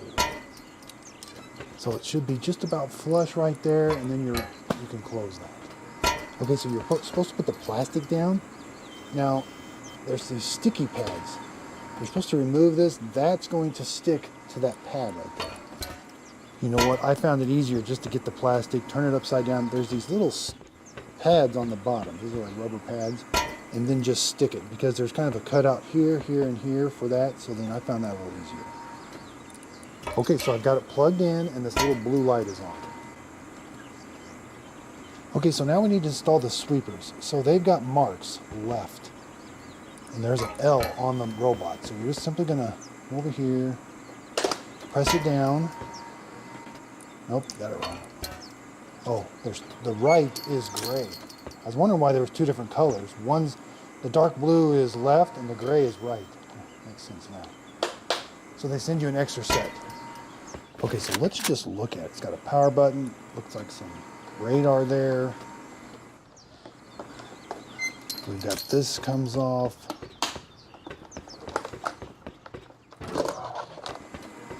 Looks like we've got a filter. We can put the solution right there. There's a connection. That's what charging looks like. Those are kind of dirty. Okay, so when you open this, you pull this little tab here. There's a filter. It does come with an extra filter. So we put the filter in there with that little thing poking up, and put this piece of foam over it. And then this goes on with the little tab. It's already installed. I was just checking it. Okay, so there's kind of the vacuum brush head. Again, this is that pad that's going to go up and down. Okay, so let's slide this in. Okay. Okay, so let's go put it on a charging station. We're going to put it with the power button. We're going to slide it in like that. Didn't say anything about turning it on first. Okay, so if you press and hold that, then the light comes on. Okay, so the directions are not super clear. I'm a little disappointed in the directions. The mop comes installed, but it covers up the charging connections for the back. You have charging connections in the front, but the only way it empties it is in the back. See, there's the base. Now, the way I removed these, there's little tabs. You press in these little tabs. You got to press both of them in, and it removes them. Okay, I'm going to take the mop off, put it around the back.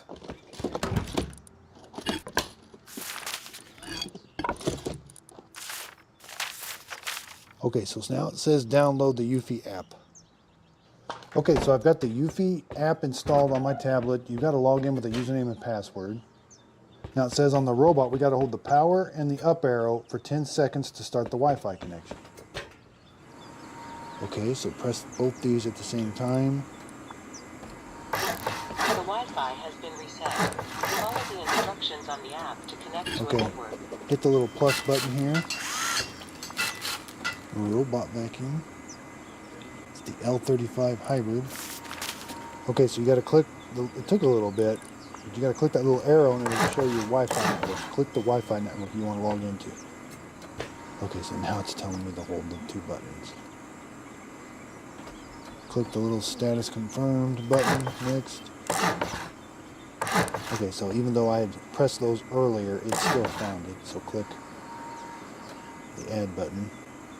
Okay, so when you see this screen, go to your Wi-Fi settings, and then it'll drop down all the Wi-Fi networks that are available. Click on the Eufy RoboVac Wi-Fi. You're gonna now log into the RobotVac. It's transmitting a Wi-Fi, and you gotta select it so that your phone or tablet will log into it. I was thinking it wanted me to click on my Wi-Fi network, but you do that earlier in the setup, but at this point, you click on the robot Wi-Fi. So you gotta click on this Wi-Fi. I was thinking you had to be connected to my Wi-Fi. I gotta select the robot Wi-Fi.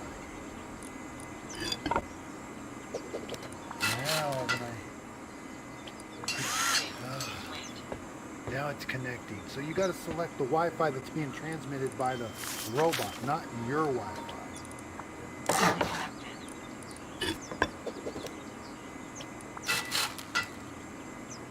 Okay, so once you got this connected to the Wi-Fi, using the Eufy app is the main way you're going to talk to this. Because you got to go in and set your maps and things. But this thing, it empties itself, it turns around, empties itself, and then it turns around and docks this way. So it charges and is always resting on the station with the power button and that button up there. Now, I understand the reason for this now. Originally, I didn't understand the reason for it. That's so you can come up here and take this, so that you can take this on and off. If this was turned around where it was sucking the stuff out all the time, then you wouldn't be able to take that mop on and off. So, and this is another thing, when you take this mop off, so what happened is I mopped the floor with it, and it wasn't able to empty the stuff inside the container here. So now it's going to, since I removed this, it's going to back up. It's going to empty out the waste bin inside here. Then it's going to turn back around so that it can charge, because it doesn't dock this way. It only docks this way to evacuate the stuff.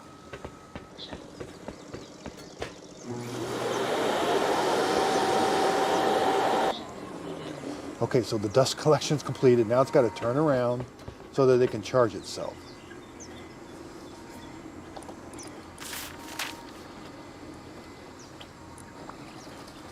Okay, so now it's docked and it's going to charge. Okay, this is how it's going to be all the time. So you can come up here and you can remove this. You can put water in here. You cannot put any kind of soap in here, but you can put water in there. And then there's the dust, there's where it collects the debris and all that stuff. I'm not quite sure exactly where the water comes out. Okay, so there's little pinholes right here and here, and it looks like those are going to line up with these to let water down to this rag here that sits. There might even be a third one. Yeah, there's 3 pinholes where the water comes out. This is just a little different looking. And again, there's where the dry debris is kept below the water. So you got like an area of water, like the water tank, and the debris. And that's where the... So let's put this back on. It could be... Vacuum container inserted. And now when I want to insert this, it's in the proper position. All I got to do is come up here and click it on. Now I can do the mopping of the floor, but most of the time when you're picking up dirt and debris, this is going to be off so that it can access. So because the bottom back here is where it sucks the stuff out, so it's got to be able to access that. If this is installed, it can't suck the debris out. And a good point is I've got this located on my carpet. I've got linoleum in the kitchen, so it has to travel from here to the kitchen. And when it's doing that, it will get your carpet wet. So it's really best to locate this on the linoleum. It can clean carpet very good, but when you want to do the mopping, you want to locate it on you want this by the linoleum. Okay, so here is the Eufy app. You'll find your robot right there. Now it does have to map your house first, but it does a really good job mapping your house. This is an excellent map of my house. And then you can go in and edit the map. So it's a little tricky, but you click this little button here, then you can manage edit room. So you pick those different rooms you want and then add a name for them. And this is also where you can put different things. Let's go back, you can add different, let's click this, you can add no-go zones. So you can add no mop zone, virtual boundary, or a no-go zone. So back to this page, this is where you're going to start the vacuum. So if you want it to clean, it's going to clean all the rooms when you press that, but we can just do rooms. Since I've got the mop head installed, I'm going to put kitchen because I've got all the boundaries set. Now you want to make sure and put little no mop zones around rugs. With that mop head installed,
installed, if you've got a rug, they do struggle with rugs. It has to be perfectly kind of like flat surface.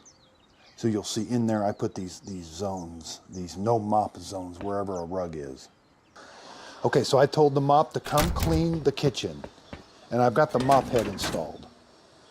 Now it is vacuuming and mopping, so in front of it, it will vacuum and it will pick up debris, but then it's gonna start mopping. And you can control the water, how much water it's putting down. Again, any kind of a rug, it really struggles with. Now, it doesn't struggle with the rugs when the mop head's off. It's just when that mop head's on, it doesn't have very much clearance. And then I love this virtual map. It maps where it is on it, and it's very accurate. And then we can go to modes. Here's where the water level. I can have it put down more water level, medium or maximum. And the suction, I can even change the suction. Okay, so I increased the suction power and the water that it's putting down. Okay, so let's go back, and then it kind of shows you exactly where it's been on the map. That is a very nice feature. So if you click on the little settings button up here, there's all kinds of different things. You can manage the map, set a schedule.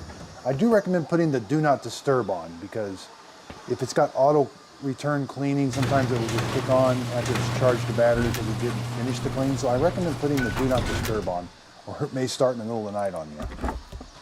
Now I can pause it.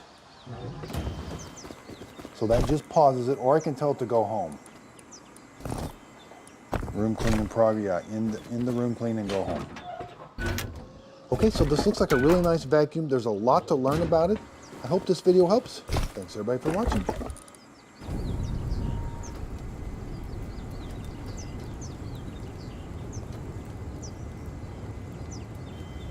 Hello everyone, this is Just a Dad. Today I'm going to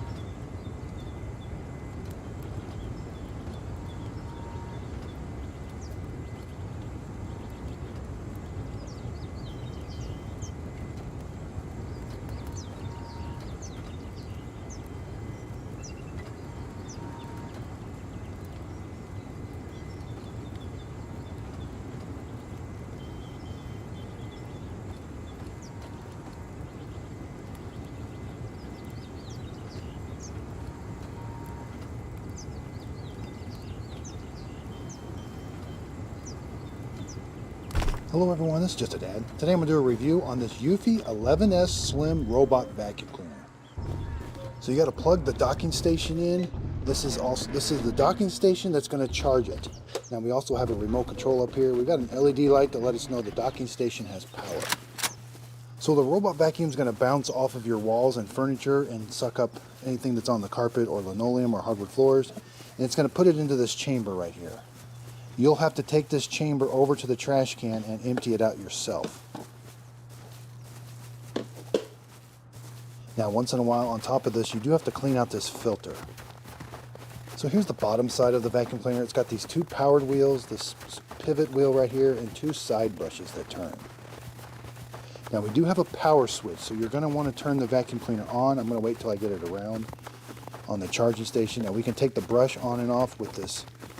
Open this up, and then this comes out for cleaning. Sometimes you do have to cut. If hair gets wrapped around there, you got to cut it off with scissors. Just follow the arrow. The arrow is going to go over to this arrow right here, and put those two tabs in up there, and make sure both those tabs snap into place. Then you're going to take this chamber and just kind of put it in here, and it's going to snap into place. So around front we have, this is the bumper. Make sure the bumper is free and unobstructed. Okay, so I turned the vacuum cleaner on. When it's charging, that light is like an orangish yellow. When it's fully charged, it will show blue. So there's two ways to control it. We can control it with the vacuum cleaner itself with the button, or with this remote control. Simply just come up here and press this button and it'll start cleaning the room. Now with the remote control, we've got several different things. We can set up a timer to where this can come on every day at a certain time and clean the room. So you are going to have to set the clock on the remote control. Now if we hit the auto button, it's going to start cleaning automatically. We can set different cleaning types. We've got max, standard, boost IQ. Okay, so let's have it start cleaning the room. Let's just press the button on here to have it start cleaning. Okay, so you can see it's gonna start cleaning your carpet. Now it's gonna bounce off your furniture and kind of go in different directions. It's not gonna make a perfect pattern in your room, but it is gonna give you a little clean. So if you want it to stay in a room, you have to put up a physical barrier. These magnetic strips, it doesn't sense these magnetic strips and come back. So these don't work with this vacuum. It has to be a physical barrier. So here it is in my room.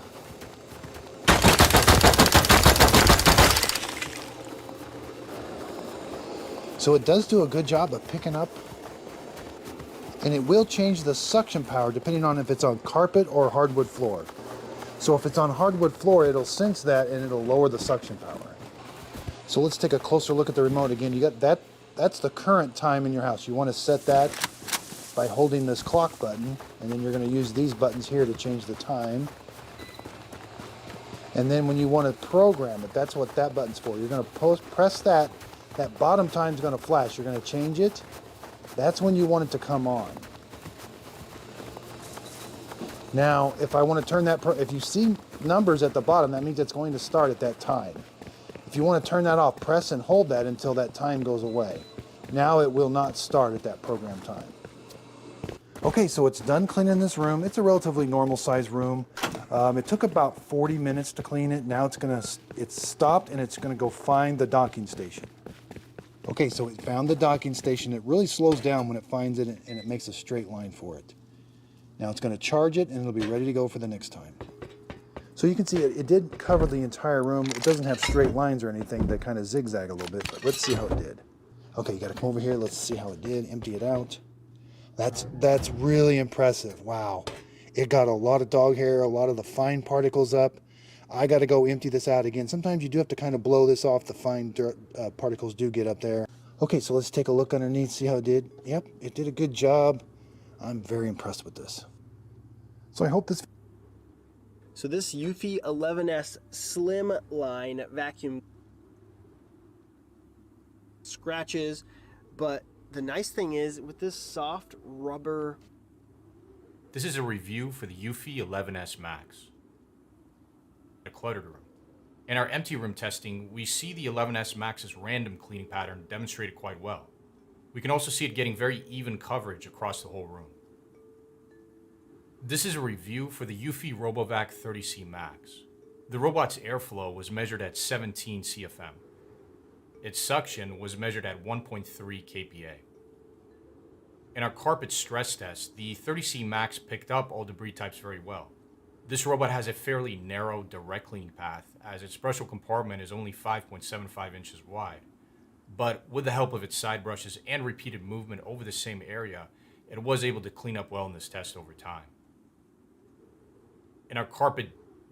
Hey guys, Derek here from Modern Castle. Today, we're going to show you what to look for and what makes the best robot vacuum and the best robot vacuums on the market based on 4 years of testing and 64 different models reviewed. With that said, let's go ahead and dive in. First up, we're going to discuss which features to look for in a robot vacuum.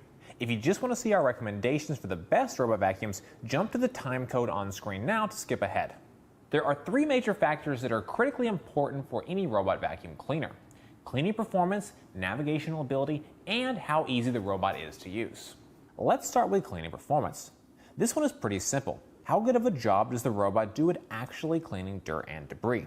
With a robot vacuum, it not only needs to be good at removing debris, but it needs to be able to find and navigate to the debris. So cleaning performance really is a mix between raw cleaning power and navigation. To evaluate cleaning power, we test the robot vacuum against a mix of 4 debris types on 3 different floor types.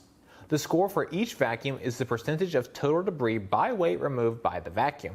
Some robots also double as a mop. In those cases, we also test the mopping ability. The next major performance factor that's important is navigational ability. A good robot vacuum needs to be able to navigate around the home, find and remove debris, avoid getting stuck, and return to its docking station when finished. To test navigational ability, we let the robots navigate my home and lab. Ultimately, it comes down to one big question. Did the robot vacuum navigate the entire space without getting stuck, without needing human help, and get back to the dock?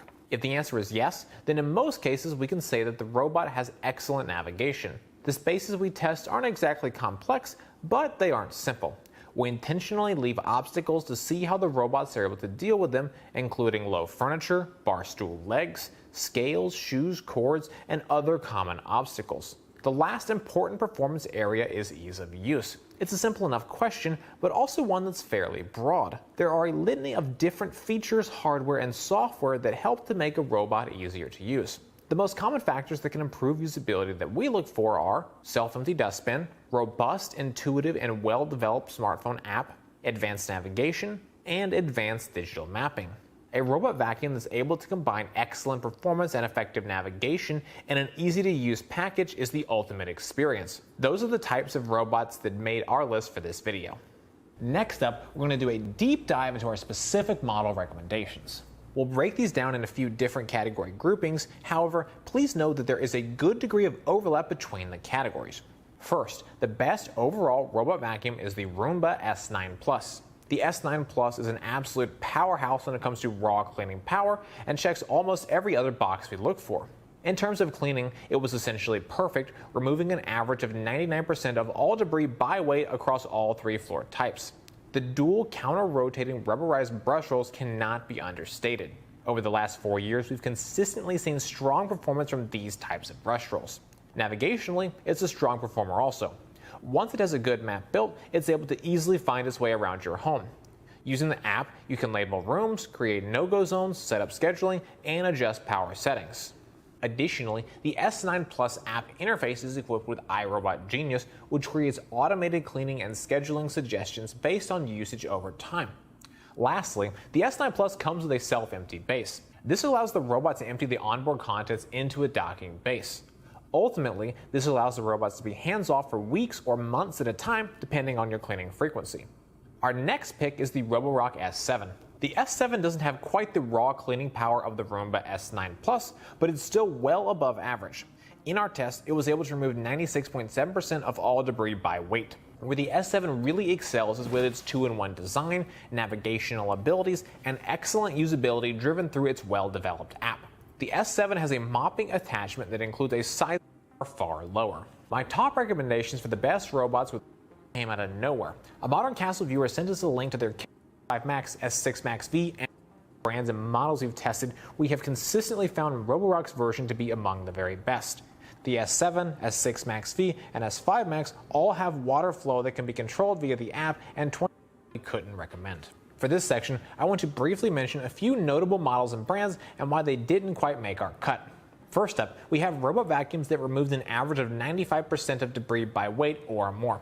We're bringing up the list now on screen.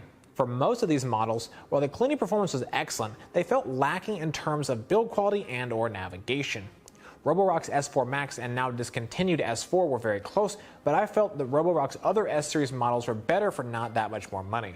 It's a similar story with the Roomba 980 and Roomba 982 models. Many robots in the 90 to 94% average debris removal range had similar issues, primarily with build quality or navigation, or there was simply a better alternative at a similar price point. Any robots that cannot remove at least an average of 90% or higher debris by weight are easy to not recommend. A robot vacuum's first job is to clean floors, and if it cannot do that effectively, then all the additional features really don't matter.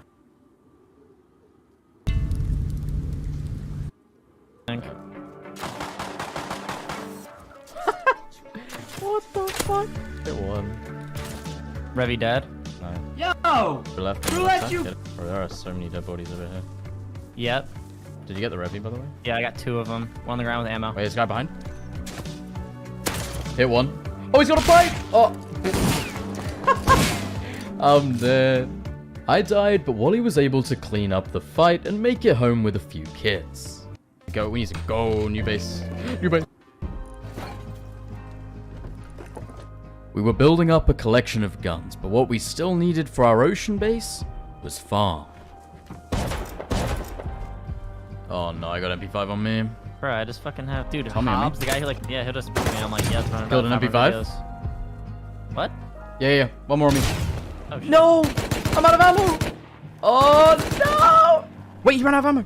No way. I killed them both! I killed him with a crossbow! Oh, there is no way. Stop running for my fucking life. Well, I got a MP5 and a Tommy. What? Yeah. Well, Just keep going up. Just keep going up. Oh, you know what? I have an idea. Just because we don't have enough stones, start with just the middle 2 triangles. We'll just upgrade those all the way up, and then we can at least place TC. True. Smart fucking... Wait, Wally, what about cargo? What if our base is en route to cargo? What the fuck do we do then? Oh no. I don't think so. I think we'll be good. Yeah? I don't know, man. Oh, this is so deep, Wally. This is gonna be really, really expensive to get to the surface. We go higher now. Wait, what? Still can't go higher? No, you're supposed to do this one over here. Oh, yeah, you're right. Come on, please let us be able to make it to the top. Come on.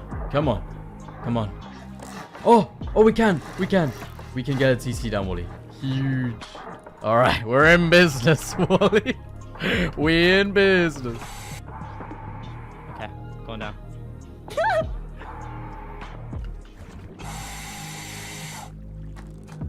Well, there's a mini flying to rig. How much stone have you got left right now?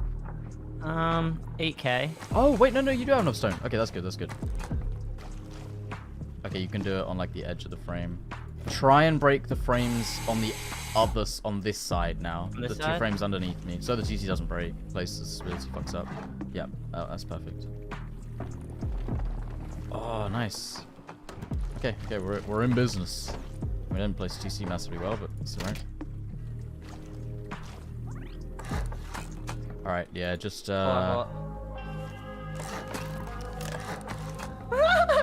Look at us, bro. Look at us. I should have made metal double doors. Can you craft a double door actually? Just full. Yeah. Oh, dude. You see how fucking far I fly up there? Damn, you did. That's how you just do fly. it with the flippers. You did just fly. All right. Oh, okay. Here we go. Our roof access can be like there. Yeah. Getting a door now. Oh wow, yeah, you're right. If you look straight up. Yeah, you fly, bro. Really do fly. Oh wait, this is the moment of truth. Can we place? Oh, we can go up. Thank the Lord. We're saved. We can make it 2-story. Let's go. Until cargo comes. And it's not. Not on main bit. What? I don't know. Oh. Okay, I got the double one. We're good. Oh my god, look at all the bags in here. Oh. Not on main base. Wait, that's actually really close to our main base. What the fuck? Hold up. Oh, hold up a second. Wait, they're like on our roof. Wait, they actually on. Wait, we genuinely might be raided then. Wait, there's a few dead people on our roof. Yo, no, I think we actually are raided then. Door's gone. Oh no. Wait, we still have building craft. Oh, huge. You can boost me. No, there's a fucking DB. Oh, I'm falling off. You're falling off? I fell off. Can you jump me up? I'm inside. We still have everything in here. Wait, careful about opening doors though. Fuck, wait, they got that first box. That first box kind of loaded. Oh, yeah, you're right. Fuck. I'm dead outside. There's one more outside. Careful. Oh, I'm dead. He's dead. He's dead. Okay, you can. I have a door on my body. I just died. Oh! I'm 1 HP. Door on my body. I have no meds. Oh my god. Did you see the door on my body? I know, but I put a door. Yeah, yo, it's them. They were raiding.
Fucking surprise.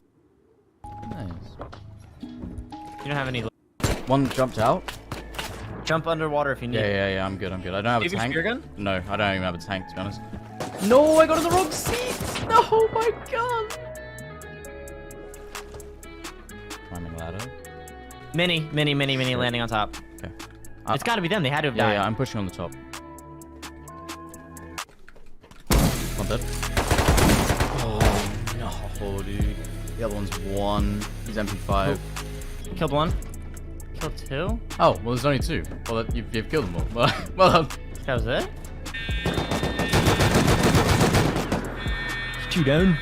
Good job.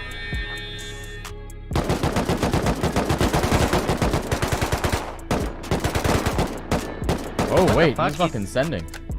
Damn, okay. I headshot him. What the fuck? Killed him. Wait, I headshot him Wait. too. Wait. Dude, Did we you kill might him? check that combat log, because I hit him a bunch. He's dead. No, There's he's no not. way. Going in. Go, get him, man, get him. He pulled up like really full kit on this. Well, like full metal. Yeah, like laser, everything. God like, damn it. Wait, it's actually someone on the bottom of the rig. Yeah, I see it on the camera. What? Yeah, 2 guys, I see. Oh, I'm dead. They have AK. They have AK. Oh, God. Yeah, I'm full dead.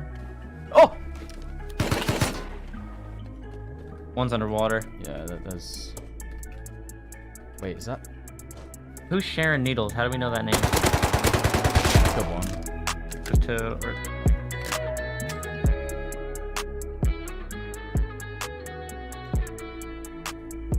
Wait, I see him on the top floor. Holy shit, I think he's behind me. God, AK? Oh my god, the camera's insane! I literally saw him creeping up on me. That's so weird. I don't think there are any more top floor. I am here, brother. Welcome. Guys, he dived in the water. He's happy. He's probably just gonna dive up. Oh my god, I almost fell off. I hit him once. Wait, it's heavy plate. I killed him. He had a Hazy on him. Crow was kind of meh, actually. Oh, wait, there's someone else on. There's someone else. Top of ladder. Killed him dead. Dude, I have 1, 2, 3, 4, Wait, I have did I 6 just flippers hear- on me. 148. Get your ass in here. Hey, does this mean we're officially Oilers, Wally? This definitely means we're officially Oilers, bro. Look at us. We're going fucking crazy.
Outlets. Most other Sundays, this mall would be a few hours away from welcoming shoppers for another busy day. Instead, investigators are still on the scene after a gunman opened fire, leaving 7 people in the hospital, killing 8. Now, we do want to give you an idea of where this is. The mall is on West Stacy Road in Allen, just off of Highway 75.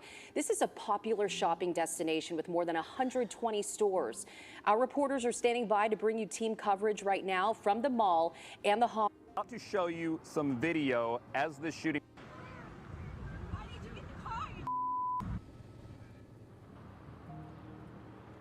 Within just a matter of minutes, videos like that one started showing up on social media, giving us all an idea of the gunfire and the panic from the shoppers here shortly after 3:30 yesterday. Witnesses described a shooter dressed in black began shooting in front of the H&M store, and by the time they were done, 7 people were dead here on scene and several more hit. An 8th person would die at the hospital. We'll get an update from the hospital here in around the house, often dressed in dark clothing, and this is how they described his behavior to us. He just looked a little off. Just got that weird vibe from him, like somebody, you know, just kind of, it's not all there. He just kept to himself, just quiet. And neighbors also told us that they would...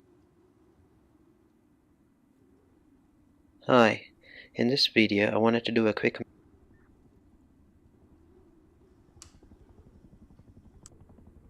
side brush. The G30 Edge does not come with its own remote. However, I found that the remote control that was included with the 30C Max in fact works with the G30 Edge. In terms of manual control, the G30 Edge felt a bit lackluster. The G30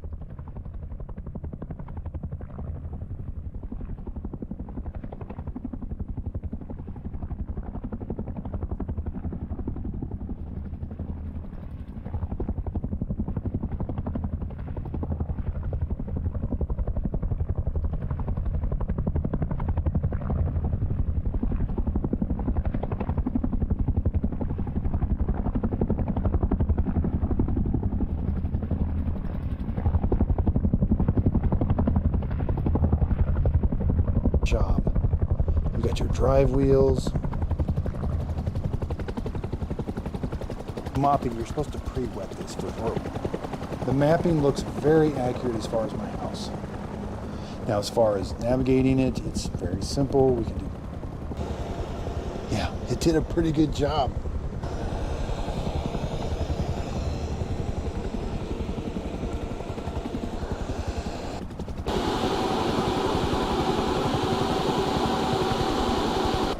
It can kind of move stuff a little bit. It's got some traction on it.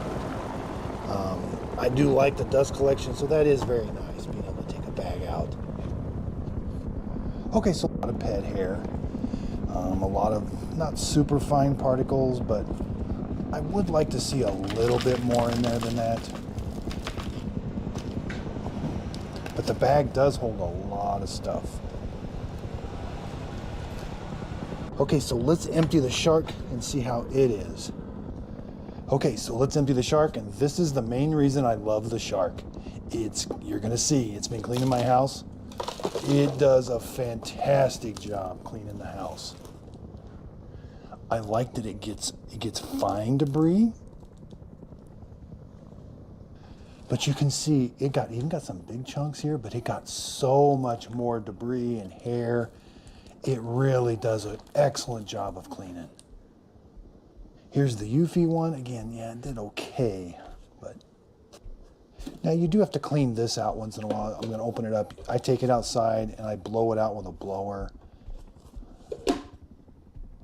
You know, with the Eufy, all I do is empty the bag and then throw the bag away. I don't have near the mess, but the shark does a really good job of cleaning your house. So the Eufy one definitely is a little easier to clean, and it doesn't get as dirty on the inside. Having that bag in there, it's easy to clean. So over here with the shark, again, there is a little bit of work. You do have to do some maintenance to this. So you do have to pull this filter out. It can get extremely dirty, this filter. Take it outside, blow it out. It's going to be full of dust. Same with the bin, the dust bin, you got to take it out and clean it. There is a HEPA filter on the side here. Now, even though this gets really dirty on the inside, I have not noticed that the dust comes out of the machine. So it does a good job of keeping all of it in. It just does require a little bit extra work. And I think that's attributed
It's a highly affordable model.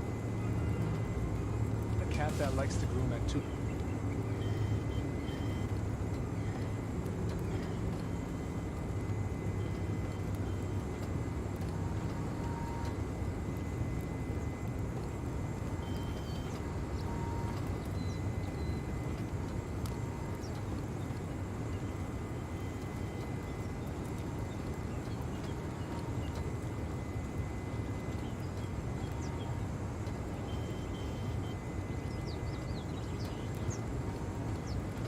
Robotic vacuum that cleans well, empties it. Now let's talk about some of the additional features of the robot. 9 means it's not going to be able to compete with new robots from other brands. This wouldn't be an issue, except that the S9 costs as much as other robots that do have cameras and obstacle recognition. If this robot were cheaper, it would be more competitive. It's a good robot for what it is, and it works well, but RoboVac's Osmo T8 AI VI.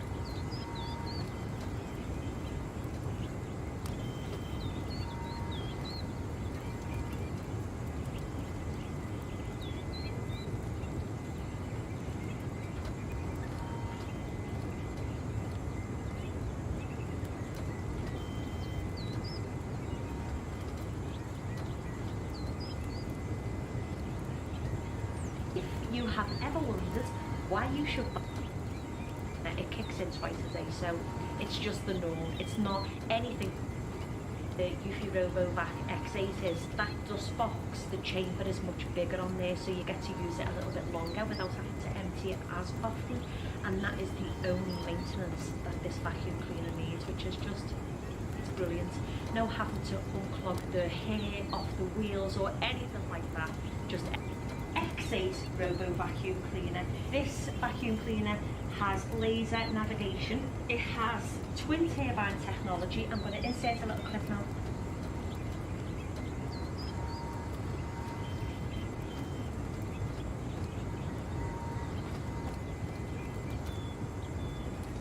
Last night, Conor McGregor had some words for Henry Cejudo.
following his loss to Aljamain Sterling. Henry has since responded to Conor and says that Conor doesn't have shit on his resume.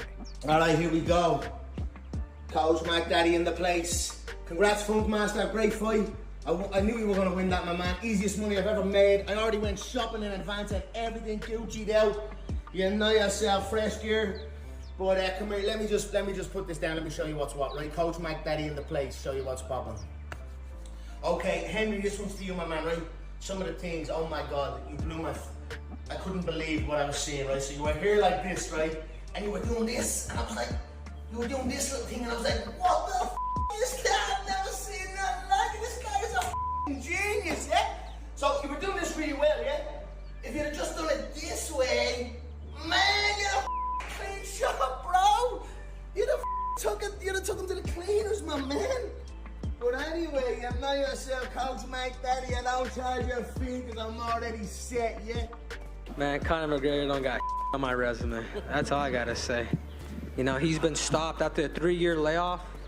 What I was able to do and compete, and then hearing the boos from the crowd once, you know, they announced the winner. I mean, that says a lot to me. But there's still levels, and I still know that I could get better too. But guys, like, even like, you know, selling this fight, like, it's okay, man. Bring the hate. Maybe it'll motivate me.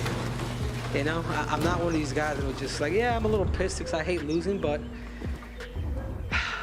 I love it. I love it. So thank you, Conor. Daniel Cormier advises Francis Ngannou to just bite the bullet and re-sign with the UFC. On the DC and RC show, DC went on to say it sucks because Francis was the man and he leaves, and now it seems like the options are very limited.